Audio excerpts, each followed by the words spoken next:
générales de vente. Tout site, et notamment site e-commerce, doit avoir des conditions générales de vente. Ça va être quelque part le contrat entre le consommateur et donc l'opérateur donc le commerçant, le e-commerçant. Ces conditions générales de vente, il y a des informations qui sont obligatoires. Alors j'aimerais accentuer un premier point, c'est que les conditions générales de vente, pour qu'elles soient valables, il faut qu'elles soient lisibles par le client. Ça veut dire que si vous faites de la vente à l'international, imaginons que vous vendiez en Allemagne, je ne sais pas où, hein, n'importe où, vous n'avez pas le droit quelque part, enfin, de mettre des conditions générales de vente en français.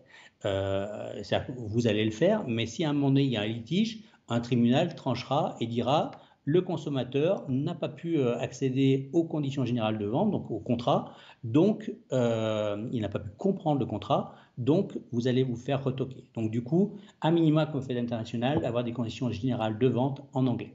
Après, au niveau factuel, dans les conditions générales de vente, il faut les informations sur l'identité du vendeur, le nom de la société, le SIRET, toutes les informations qui permettent d'identifier qui est le vendeur. Donc les coordonnées téléphoniques et adresses pour pouvoir vous contacter, ça c'est très important.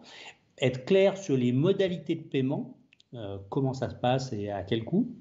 Les modalités de livraison, même chose. Quelles sont les modalités de livraison, les différents choix et les montants qui sont en face. L'existence de garanties légales, donc si vous avez des garanties à apporter de par votre profession ou de par la typologie de produit, il faut les mentionner.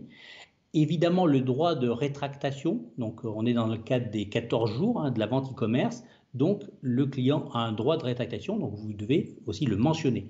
Et également les modalités d'exercice de ce droit de rétractation, parce que c'est important d'être très clair sur comment le client, si jamais il décide d'annuler sa vente, dans le délai des 14 jours, comment il doit faire. Les modalités de règlement des conflits, on va dire, donc ça c'est un point qui est très important, c'est comment en fait dans le cadre d'un litige, vous devez avoir mis en place un service de gestion de ces litiges qu'on va voir par la suite, et il est important en fait de mentionner dans les conditions générales de vente quel est le service, comment les contacter et comment ça se passe en fait le règlement d'un litige entre votre société en tant qu'e-commerçant et les consommateurs.